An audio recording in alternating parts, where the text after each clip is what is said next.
1, 2, 3. Testing 1, 2, 3. Oh, is it off?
Good afternoon. We'll now begin the Calculu Parish public briefing for Hurricane Laura response and recovery. Today is Wednesday, September 9th at 4 p.m. I'm Brian Beam, Calculu Parish Administrator. We are doing these currently every other day, and so it does give us the opportunity to have some things that people certainly want to know by now. I do want to start off as far as where we are, generally speaking, because we continue to get a lot of questions about this issue of mandatory evacuation. I want to be perfectly clear. The mandatory evacuation is still in effect today. Has been ever since it was declared back, I believe, on August 25th. The moment that changes, we will certainly communicate that publicly, but for whatever the purposes you need, I want to make sure. And the reasons continue to be what they have been. Electric power is still out throughout much of the parish, even most of the parish. Getting much better, but medical services are still in transition and somewhat limited. We do have boil advisories for many water services, and traffic, of course, is still a big challenge. Now, all of those are being worked on. They're getting better, but we are still under a mandatory evacuation. So we will hear first today from Dick Grimion, our Emergency Preparedness Director, on various citizen services and supplies and other matters. Thank you, Dick. Thank you, Brian. As usual, I'd like to start out with our safety message for the day. A reminder, proper use of generators. We've had 7 carbon monoxide deaths in the parish since the hurricane. We had 1 drowning during the hurricane. That was the only direct fatality we had. We've had many injuries and many fatalities, too many.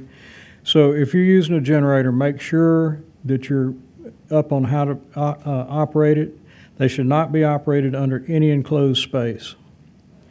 Protective shoes, you're out doing lawn work or trying to clean up limbs and things, or nails or glass, snakes, you name it out there. Traffic continues to be a problem. I'm sure Commander Pittman is going to comment on that when he comes up. And also use extra care if you're working on your roof. I know a lot of people are trying to put the blue roofs on their house. We now do have a blue roof program through Fema you can sign up for. But if you do choose to do it yourself, be very extra careful on the roof. We still have limited capability, emergency room capability at most of the hospitals. Brian already covered the mandatory evacuation, and again, I'm sure Commander Pittman will mention we still have a curfew in place from 7 p.m. to 7 a.m. No changes on the pod sites, but I'll go ahead and read it for those who have not heard it. The Lake Charles Civic Center, 900 Lakeshore Drive in Lake Charles. McMurray Park at 300 South Hazel Street in Sulphur. St. Theodore's Holy Family School at 785 Sam Houston Jones Parkway in Moss Bluff. The KC Hall, 503 US 90 in Iowa, Louisiana. The Railroad Museum in DeQuincy at 400 Lake Charles Avenue. Vinton Elementary School, 1610 Hampton Street, Vinton, Louisiana. Westwood Elementary, 1900 Sampson Street in Westlake. Washington Marion High School at 2802 Pineview Street, that's in Lake Charles. And then the Power Center at 3009 Gersten Memorial Drive in Lake Charles. All of those sites are currently up and serving the public. Brian?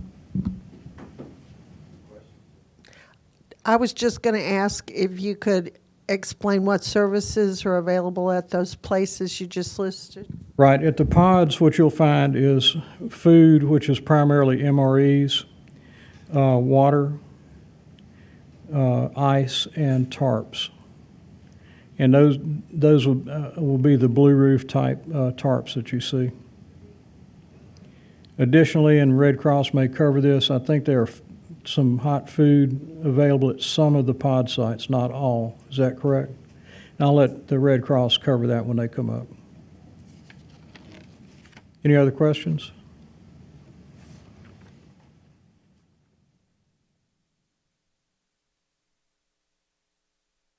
And next we'll hear from law enforcement, and we have Calculu Parish Sheriff's Office Commander Gene Pittman. Good afternoon. I'll throw out a few stats, highlight. So currently, the Sheriff's Office, we have well over 100 20 or so deputies working various crime prevention details, regular patrol, static security for pharmacies and gun shops, things of those nature, critical infrastructure. We continue to do escorts, primarily for the power companies. Just a brief overlook of the stats, calls for service. We're now, for the total event, 9,000 calls for service, and of those, 4,600 are calls for service by the public. The trends are essentially the same. We're averaging 600 to 700 calls for service a day, inclusive of self-initiated. Report calls, we've handled 240 total since the event began. We booked 42 into the Calculu Correctional Center. The looting totals up 1 from a day ago, so a total of 79 looting reports taken. And 17 of those reports resulted in booking into, or 17 in addition to those 79 reports resulted in a booking into the Correctional Center. We continue to have a tremendous amount of assets, obviously from other parts of the state. The Sheriff's Association, again, is they've probably got over 200 other deputies from other agencies. We still have a strong contingency from the Louisiana State Police, and they continue to run their night operations, primarily crime prevention, curfew enforcement, and as Dick said, yes, there is still a curfew in place. Overall, the sheriff believes that has been tremendously successful in keeping our numbers down, particularly as it pertains to the looting. Traffic, again, I went across town today to go to the McNeese Police Department, and from the sheriff's office there and back, it took me an hour for a trip that would normally probably take 30 minutes there and back. So just a tremendous amount of traffic. You would like to think that all of it is essential, and I know people need to move around and get around, but these power line workers, we all want our power back on, and the more traffic there is, I believe that hinders their operations. Please remember that every light that's not on in the parish is a four-way stop. We can all get distracted at times, and you see people running through lights. Just be patient as you move about the parish with everybody. So generally the message from the sheriff, I will say that we continue to have a little bit of COVID in the department. The sheriff and the chief deputy are doing fine. Their health is definitely improved. We're having Zoom meetings. We had a command staff Zoom meeting this morning. So we are communicating and operating as normal under that. We have no real significant issues operationally. We continue to move forward. Like the sheriff and I were talking before I came here, look, like everybody else in the parish, we've had some significant obstacles and hurdles face us. But the sheriff said we're not looking back, we're moving forward one day at a time, and I'm sure we're gonna have a lot more obstacles and hurdles ahead, but we're gonna be fine. And I think the men and women of the sheriff's office and the sheriff agrees, and we're doing all we can, and I think that we're gonna be just fine at the end of the day, and we'll continue to move forward. Any questions? I was wondering if you are able to investigate any complaints of the public with regard to scammers or being, ripped off by this onslaught of different people who smack a magnet on the side of their car and claim to be able to offer some kind of service. That was one question. And I was also wondering how the jails fared through the hurricane, and if you can update us on where the inmates are and when they might be, well, I guess they can't come back till the power's restored. Right. If So you can update that. specific information, I'll work backwards from the very last question to the first. Specific information about inmates and where they're housed, I don't have that information. And I will talk to the sheriff and I will talk to the wardens to make sure if that's even possible for security reasons. Yes, the jail and the prison both have some significant damage that's still being assessed. So I don't have an answer at this point as to how long and it was going to take us to get back online. Obviously, until the power comes back on, we're not bringing any inmates back in any significant or large numbers.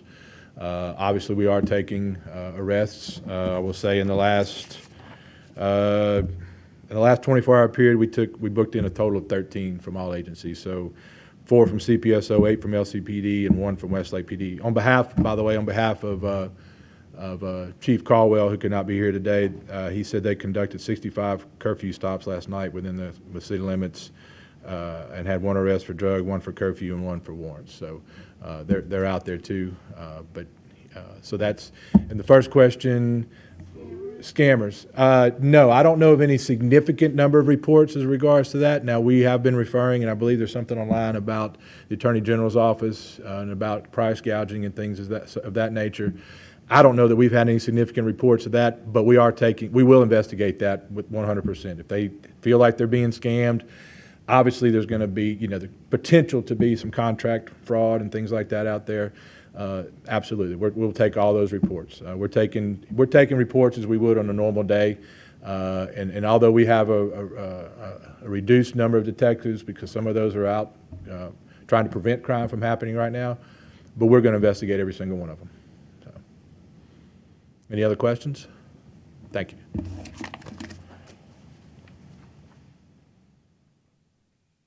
Commander. We'll move now to road debris removal, trash routes, traffic signs. Calcasieu Parish Public Works Director Alan Wainwright.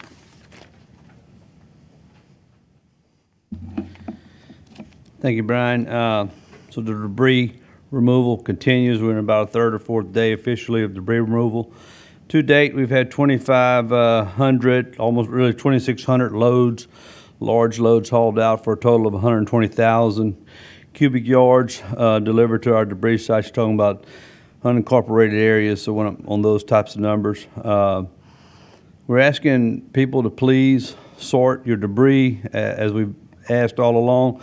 We have pushed out a flyer through social media. We'd ask you to look at that. We're also beginning to place those flyers at locations out in the parish, such as the pods. We're going to have them there. We'll have them at volunteer areas where people are going, maybe it's a church or things like that. So we're going to try and get them out to those areas to be handed out, as well as places of business. So please, the more you can sort the debris where there's space, that makes for a much more efficient collection. I'd also ask not to block the road as people now are beginning to really put the debris to the curb. The roads are tightening back up. That just makes a hazardous situation and a dangerous situation. So public works crews are working to kind of keep it as wide as possible, but just remember we have to have the trash trucks and the big the logging trucks to get down these routes to service them. So be mindful, if you can, that overcrowding it onto the asphalt is a problem and definitely a potential accident.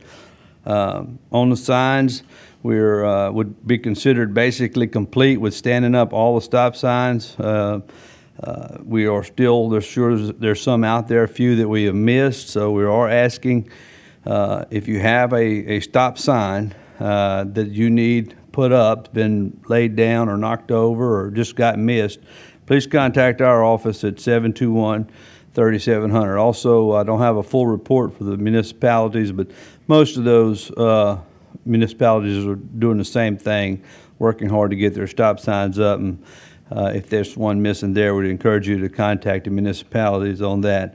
Parish crews are actually out working major intersections, trying to improve the sight distance around the intersection. So to make it, once you pull up to the stop sign, easy enough to see in both directions to make a easy transition onto the next road. Trash routes. Today was the final route to make it all the way around the parish.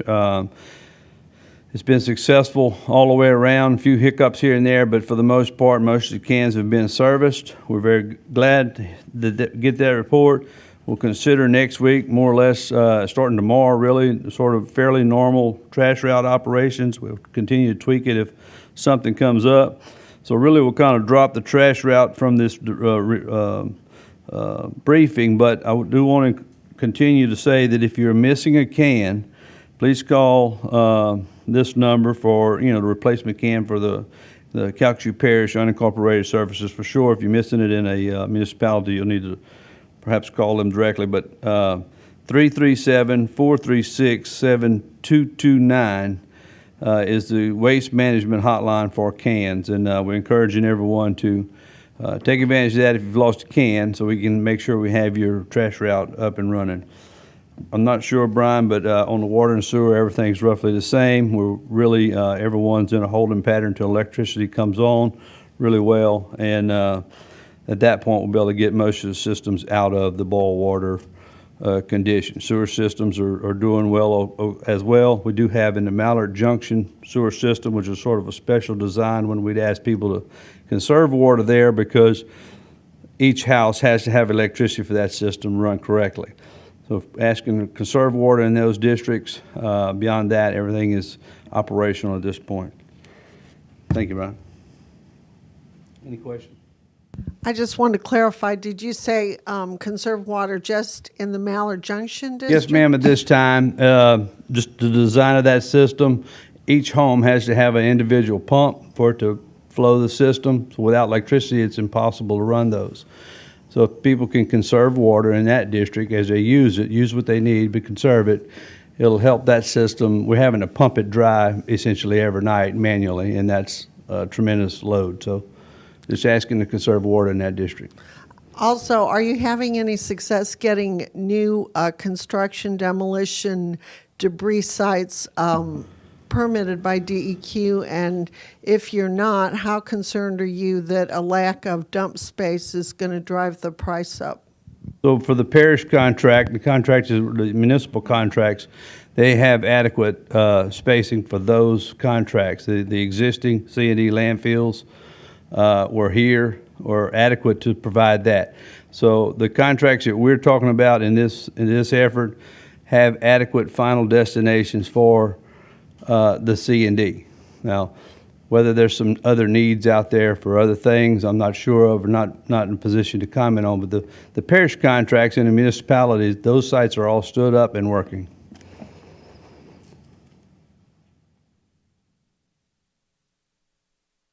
Thank you, Alan. We'll move to the power utilities, and we appreciate Margaret Harris today. She is here on behalf of Entergy, and she will come up and give the latest information from them. And then afterwards, I have a statement I'll read from Beauregard Electric. Margaret Harris with Entergy.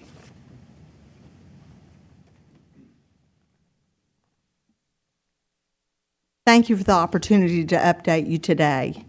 We have made some significant progress in our restoration efforts, but we are on a critical path right now to get some additional power into our area, and we're hopeful for some of that to take place today and tomorrow. Those next steps are critical to our path forward.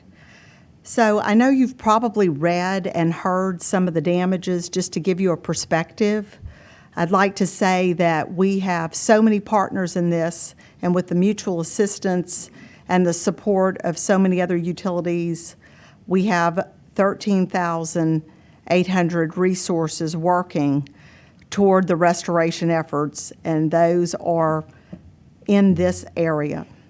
Some of the work that is taking place is things that you can't see, structures that are transmission structures that are out of the way, that are less visible to you. So on our lower voltage system, we have 6,600 poles that we found that are down and damaged, 330 miles of distribution line, approximately 2,900 transformers. And on our transmission system, the infrastructure in this area, as well as areas surrounding us, impacts that infrastructure. And we have the destruction and damage to 1,600 structures. We are working both paths in parallel. So what you see along the roadway, there are areas where we have replaced poles, replaced transformers, have resident service drops back up in key areas that will be restored more quickly than others. We have our presence spread out throughout the parish. We did receive first light in this parish in the Toomey area that I mentioned before. And I'd like to reference that area to give you a point of reference on the restoration is complicated, and someone may receive power tonight and it may be several days before a neighbor receives power. So when we received power in the Toomey Starks area, we were also able the next day to extend service to approximately 500 customers. I don't know the exact number who could actually take service. Those are normally fed from another substation, but we were able to feed them in a different way. However, the following day and today, we are not able to pick up the neighbors to that group. So I'm making that point so you understand that there are going to be times when we're able to restore power and a significant amount, but then the next step may take us to a different area. So on our critical path today, we hope to be able to restore power to several substations that will energize additional customers in this area. So far in the parish, we've restored power to just under 3,000 customers, and we hope to energize some more this evening. And then from that point, that critical path will be able to move forward. Our hospitals and our water systems and wastewater systems and our emergency response are critical to us. We can't always do them in a certain order, but we will prioritize those facilities as high as we can. And we will not have the same level of redundancy that we normally have even to those critical infrastructures. Some customers will choose to stay on generator even after we have power to them, just to be cautious if they have really large motors and so forth. I want to thank everybody in this parish for their openness and their willingness to work together as we move forward. We are making progress, and I'd like for you to take a look at our app. It's available on smartphones, and also we have a very good website, and we're given updates daily there. Sometimes they're not 100% accurate, so we did energize some additional power into the Sulphur area one evening, and it showed everything energized, and we had maybe 75% of that energized. So it's not 100% accurate, but it gives you a good frame of reference on where we're making progress. I'd also like to tell the public that the traffic is an issue for us as well as all residents in this area. Please understand that can slow restoration if we can't get our crews into an area to make progress, because we've leveraged a large workforce, so we're moving people into an area to work a whole section at a time, and we thank you for your patience. Also, safety is of utmost importance. We've tried to get many of the key downlines that were in major roadways out of the way so that debris could be moved off and so that our partners could move forward with the work that they needed to do as well. Please do not take it for granted that that line is not hot. You need to report downed power lines to us at 1-800-ENERGY.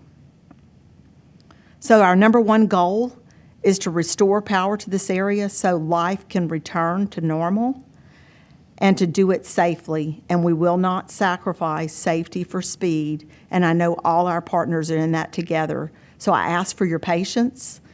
And I want to tell you we're making progress, and I look for us to make some big steps here over the next few days. Thank you. Any questions? We appreciate you. I wanted to ask for businesses, if you guys have been there and you've replaced the pole, but the old poles are still laying on the ground, is that, will you guys pick that up, or is that something that the Crowder Gulf debris people will pick up? That was one question, and also I was wondering if you had any tips or words of caution for residents to make sure that their homes can safely receive electricity, and if there are any appliances or anything that got wet, what they should absolutely throw out so they don't burn their house down. Okay, in terms of pole-type debris, after we've worked an area, and we have the areas worked, we have them divided into 7 regions, and within those regions there are multiple circuits. So when we complete all of the work on a circuit, and that'll be difficult for the public to determine, then we'll come back through with the cleanup and have somebody coming to remove poles, transformers, that type of thing. So it's not always next day, so we ask for your patience in that, and it won't be that evident to you when we're through. In terms of, we encourage people to have their main breakers off. I can't speak to, we didn't have a real major amount of flooding, which was a blessing in this particular event. Be cautious. I mean, you should have your breakers off if you had any type of water damage at all, and it's best to keep that main breaker off until your power is restored.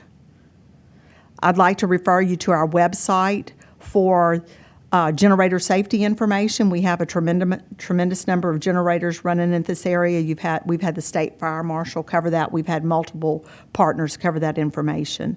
I'd also like to refer you to a good little document that we have showing the division of ownership between Entergy facilities and the customer's ownership. For example, the meter base at your house, the division of ownership. You can see that on a picture on our website, pull that up on an app, and I think that would be helpful because if you had damage to your meter base, you will be expected to make the repairs to that and then also follow the permitting process of either the municipality or the parish in which you reside. Thank you so much, and we look forward to working through this together so that we can power life in this area for all of us.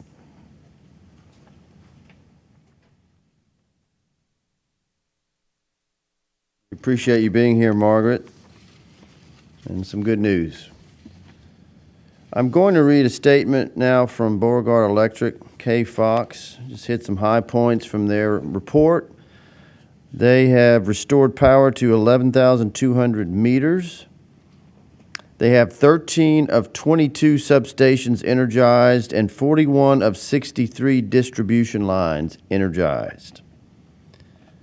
Specifically to Calculu, one of the factors that comes into play is that the Calculu Parish customers are dependent upon power providers. And so when you get into, as Margaret has described and others, the transmission has to come first.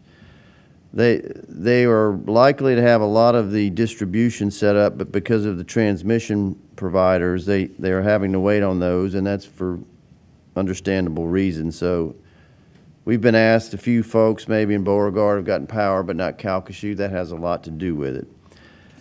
Beauregard Electric still estimates 3 weeks for full restoration, but want to remind all members that this is just an estimate. Some members may be without power for longer. And that, again, is from Kay Fox with Beauregard Electric. I want to mention next, it's open yesterday, but we now have a parish temporary work license issuance through our Planning and Development Office, which is operating out of a satellite at the Prion Lake Park. It's called Harbor's Edge Pavilion. It's the one closed-in pavilion right now. 3700 West Prion Lake Road. So any temporary contractors here for services, please they need to go by there, and we would ask any individuals to ask if they have a permit. It is at 3700 West Prion Lake Road. To obtain more information, people or contractors can call 337-721-3600 or 337-721-3610 and get information directly from that site. And that covers both unincorporated areas and all the cities for temporary work licenses. We'll now get into the individual assistance updates, and first we'll hear from FEMA, Keith Jones.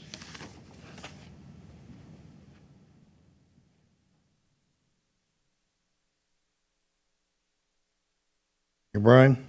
I'd just like to remind everybody out there that this is a marathon and not a sprint, but we are all partners in this. All the information I'm going to give you can still be found at FEMA.gov/disaster/4559. Any questions you may have, you can still call 1-800-621-FEMA. That's 1-800-621-3362. or you can go to disasterassistance.gov.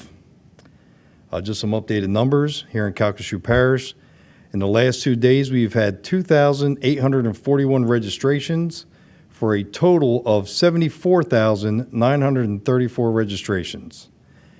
33,658 inspections have been issued, and to date, 24,667 of those inspections have been completed.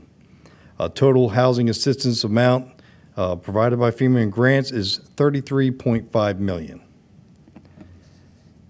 Today we're going to talk about generators, denials, as that's a big topic of conversation these days. Some information about fraud to address your point, as well as some critical needs information. Eligible Hurricane Laura survivors may now be reimbursed for purchases like a generator or chainsaw, but there are some limits to that. Generator, chainsaw, smoke detectors, humidifiers, dehumidifiers, weather radios, and carbon monoxide detectors all fall under this new reimbursement at the FEMA's Other Needs Assistance Program.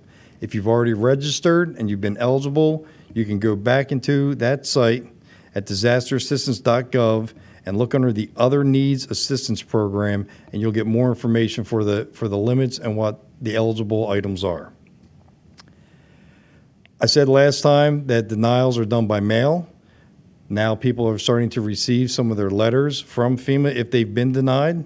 We do caution that those receiving disaster assistance, that money can only be spent for disaster-related expenses.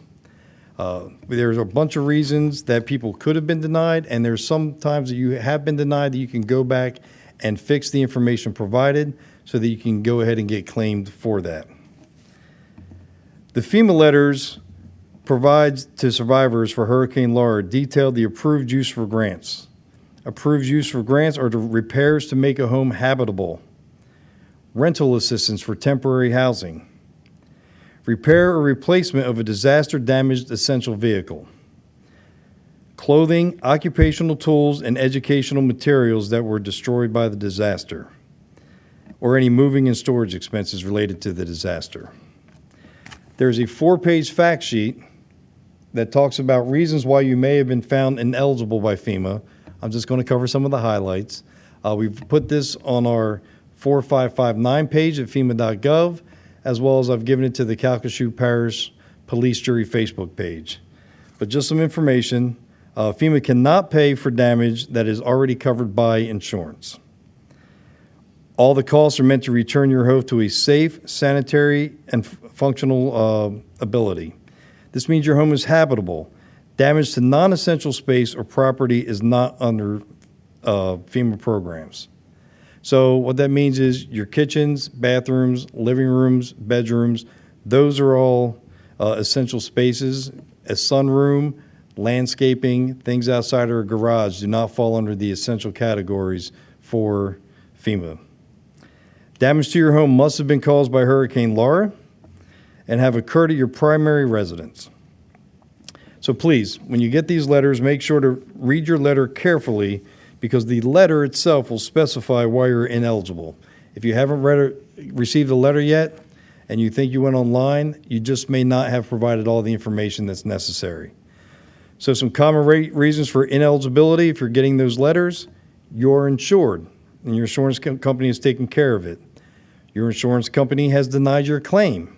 So you have to go and provide documentation that identifies the denial or exclusion, and then FEMA will consider your assistance eligibility. If you reported no home damage when you registered with FEMA, if you reported your home had no damage, but later discovered it's no longer habitable, please contact FEMA through the numbers I provided, or go through our drive-through disaster recovery center at the Calculu Parish School Board and try to get this situated. If your home is safe to occupy, FEMA housing assistance only covers costs to make your home habitable. If damage to non-essential space, like I said, landscaping or spoiled food, is usually not covered by FEMA grants. Proof of occupancy: FEMA cannot verify your identity, or no initial rental assistance was needed.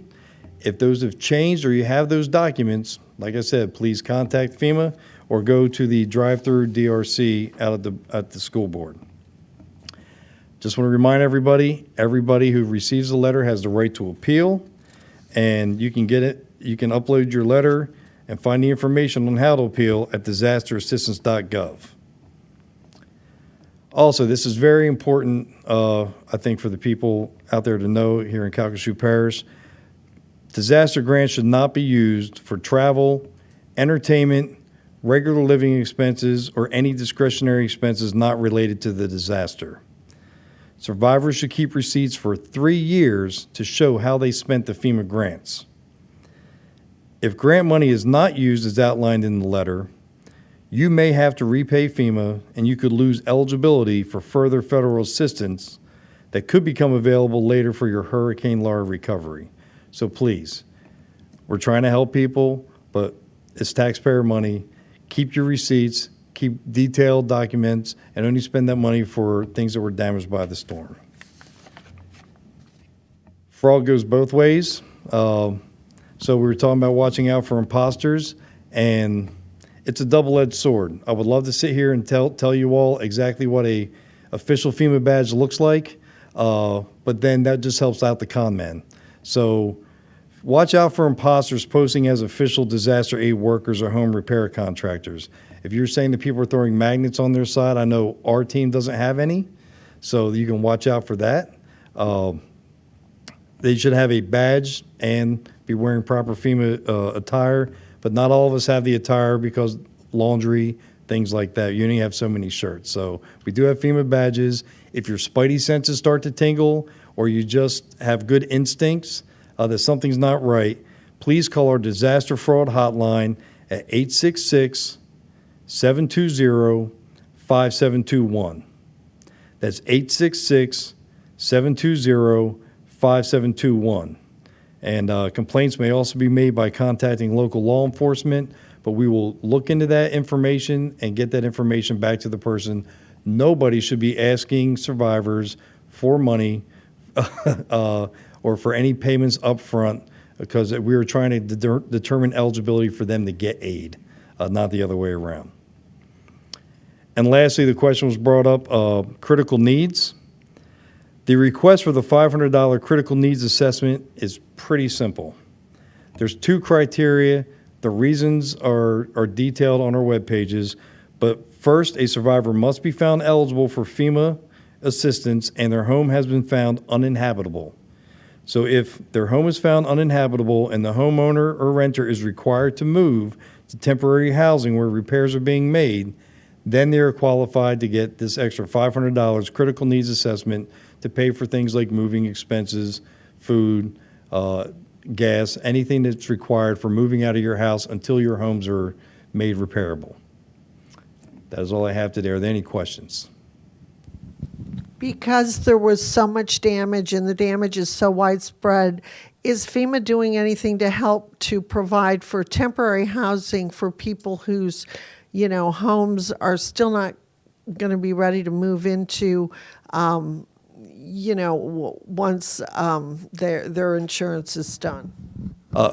So, ma'am, to answer that question, I just want to remind everybody that all disasters, regardless, are locally run, state managed, and federally supported, but those conversations are happening. We do know behind the scenes, we're having conversations with the American Red Cross, with the state, and trying to determine what those needs are.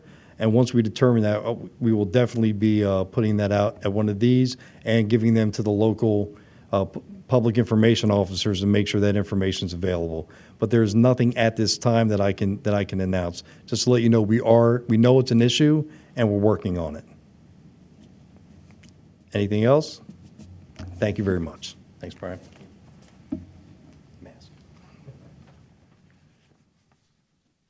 Appreciate Keith Jones from FEMA. We will hear next from the Red Cross today, represented by Adam Whitaker. And it's the nature of these things in responses. You'll see faces change because they've got to do shifts, and they're down here, and it's a lot of hard work. And we're appreciative of having Adam Whitaker here today.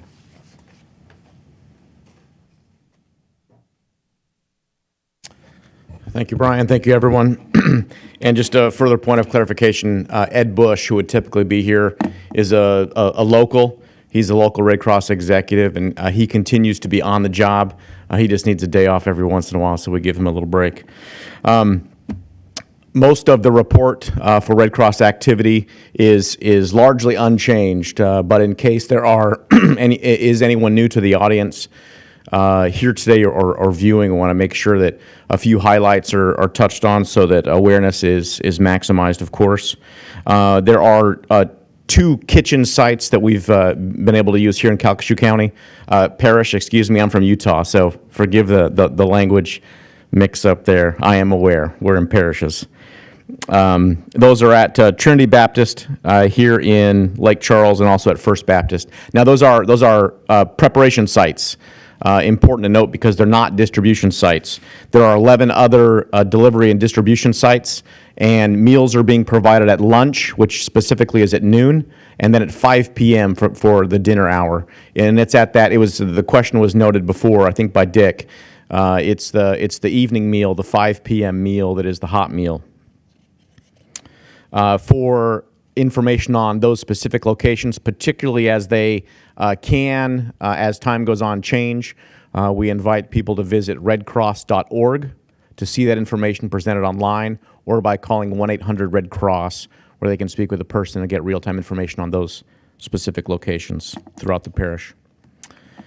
We have today completed the second of 2 days of emergency equipment distribution that happened here in Lake Charles also. That was at the Greater St. Mary Missionary Baptist Church. There were more than 1,000 units of cleaning supplies and other emergency supplies that were distributed there. And the intent, of course, is to help people have available equipment to begin mucking out and taking care of their needs where emergency supplies specifically are concerned.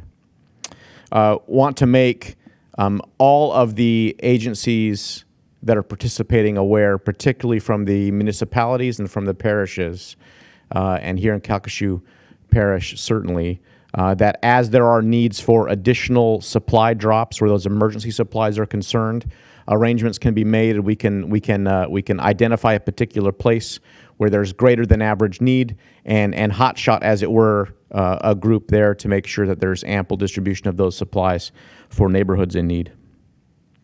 Well, where sheltering is concerned, we continue to support the DCFS charter and mission to provide housing, and have assumed responsibility for just over 30 hotels presently, so that we're heeding the governor's charge to not have evacuee congregant shelters, as we in non-COVID times would typically have.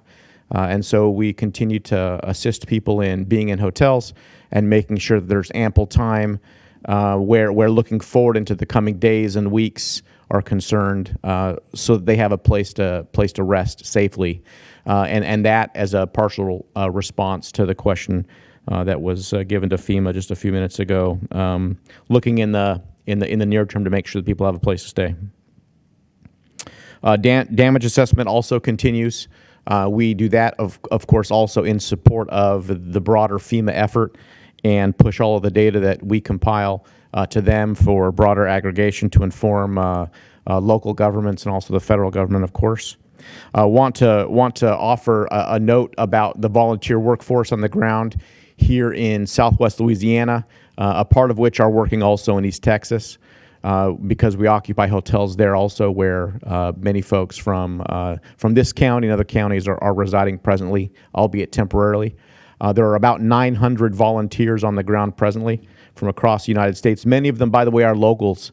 So while they have the concern for their own homes and families' well-being, and those things having been, at least in basic terms, provided for, many of your own neighbors have gone to work to in extra ways help their neighbors. And so we're glad to have them as a part of the workforce here.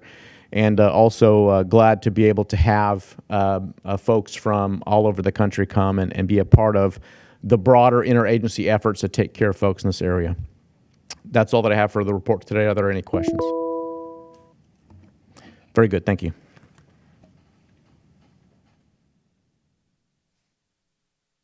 Thank you, Adam. And don't beat yourself up too bad about the Parish County thing. I'm impressed that you could say Calculu. If you know how it's spelled, it doesn't really compute. But we're glad you're here. Let's hear from a couple of our elected officials. First, Police Jury President Tony Guillory.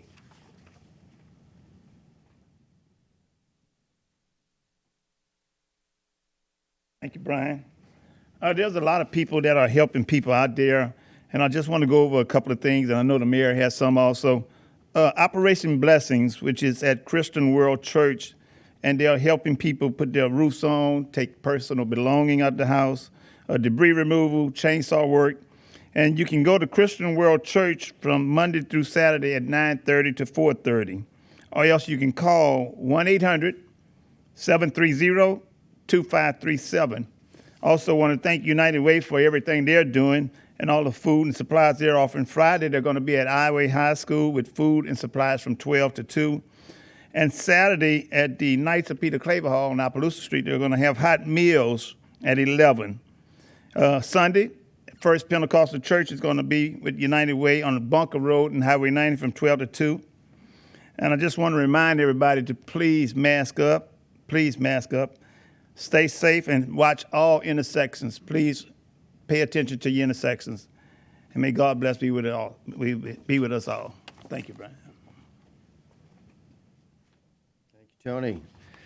Next, we'll hear from Mayor Nick Hunter of Lake Charles.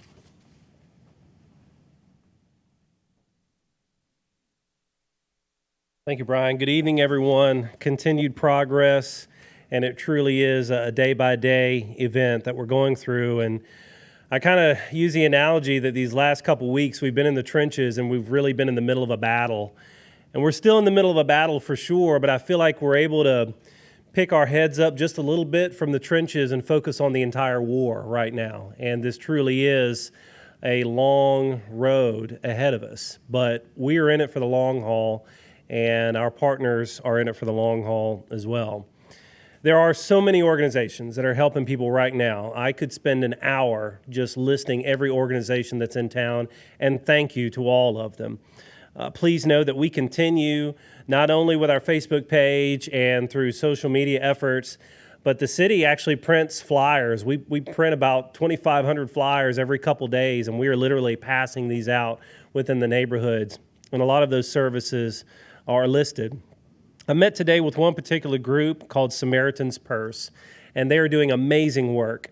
They have groups that are here in town at Sale Street Baptist, and they will go to your home, they will tarp your roof, they will muck out your house, and they will clean up the debris at your yard, and that is all for free.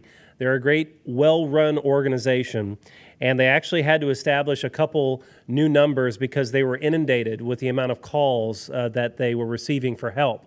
And so I have two numbers that I'm going to give you. One is for homeowners. If you need their services anywhere in the city of Lake Charles, call them, 337-244-0982. And this is the big one. We have so much food and water pouring into Lake Charles, and that's wonderful. We need it to continue. But what we do lack right now is some manpower, people that are willing to volunteer with some of these groups. And we know there's a lot of reasons for that. A lot of people are putting their own lives back together, putting their own homes back together. But if you are in a position where you can volunteer with Samaritan's Purse, they have trainings, they'll make sure you know what you're doing. Again, it's a very well-run organization. Call 337-930-2693. Also had an opportunity today to visit with representatives from the Small Business Administration. The SBA is an amazing tool. I'm going to tell you a quick story. In 2005, when Hurricane Rita hit, I was early 20s, and I was trying to run a restaurant. Probably didn't know much of what I was doing back then. But if it weren't for the SBA, I probably would not have survived and wouldn't have the restaurant today. The SBA is a great tool, not only for counseling and advice for people, but right now there's a lot of people in the city of Lake Charles who have insurance, and they are getting a rude awakening as to what some of those policies really say. And some of those deductibles for a hurricane are pretty substantial. This is where the SBA can help the average individual.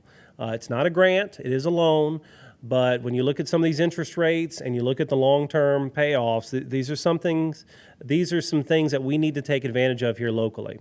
So SBA.gov for both business owners and individuals.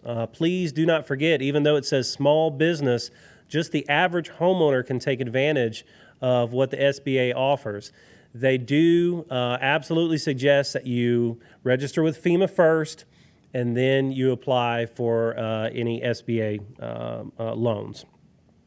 I had a chance to speak today with representatives from Crowder Gulf, and the parish did a great job of talking about some of the debris removal. But I want you to think about these numbers. According to Crowder Gulf, in Hurricane Rita, the maximum amount of debris picked up for the parish in one day was a little over 40,000 square cubic yards. Yesterday in one day in Calculu Parish, they picked up over 100,000 square cubic yards in Calculu Parish. Now, when all this is said and done, I don't know what that's going to equate to, Rita versus Laura, but I think that tells you several things. It tells you that the damage is worse from Rita, especially the tree and vegetative damage is worse from Rita. It also tells you that we've learned a lot of lessons between Rita and Laura. And I'm not only talking about local government, I'm talking about some of our contractors. I'm going to speak about Entergy in a moment. I'm going to let you sweat a little bit, Margaret, while I talk about Crowder Gulf. I'm going to talk about Entergy in a moment.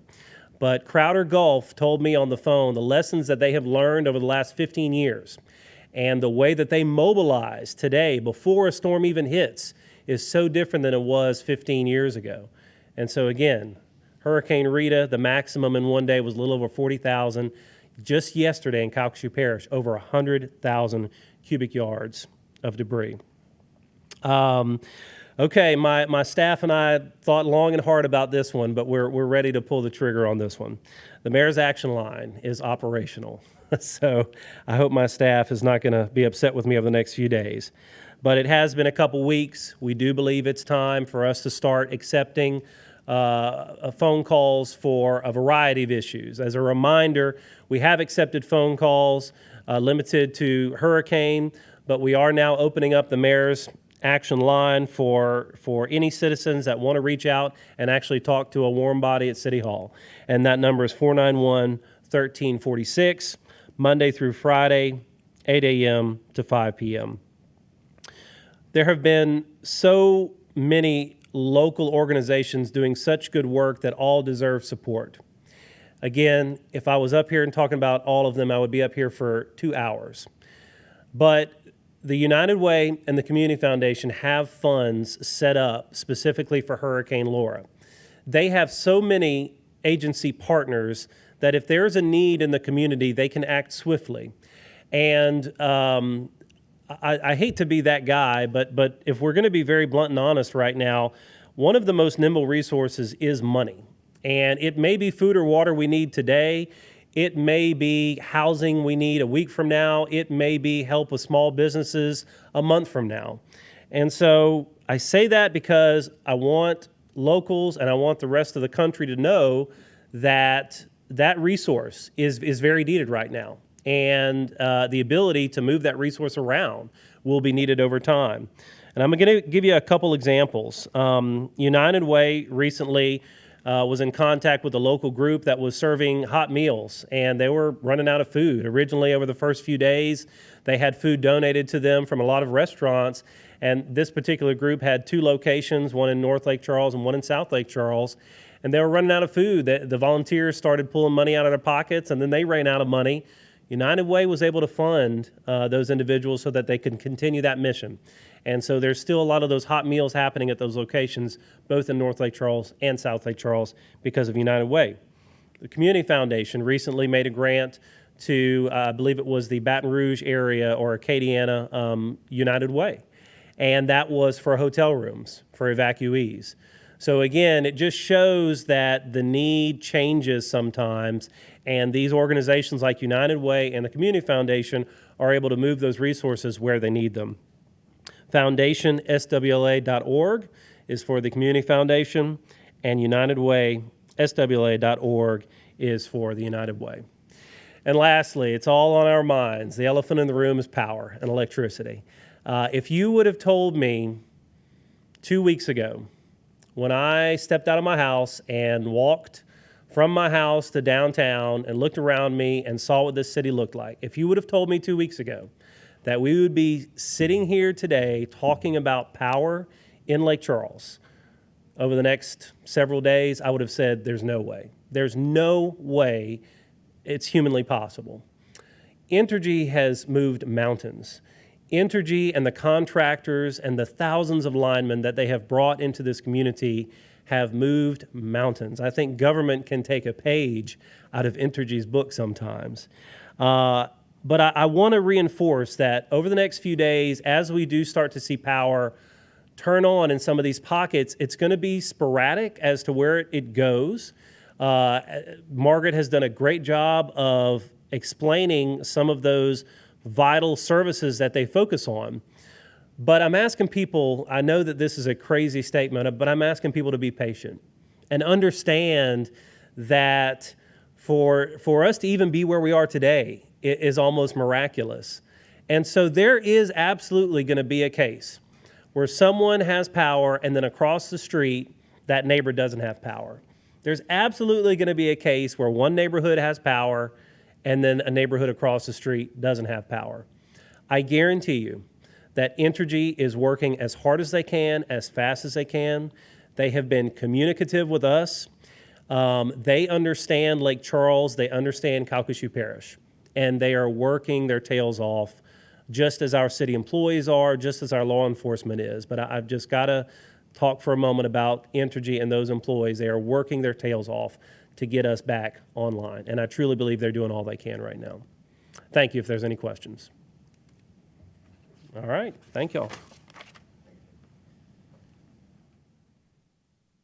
That will conclude our briefing for today. As I stated at the beginning, our briefings are every other day, so the next one is scheduled for Friday, September 11th at 4 p.m. As always, though, if something comes up prior to that and we have the need to call something sooner, we certainly will. But at this time, that is the next scheduled briefing. Thank you, and that will end our briefing.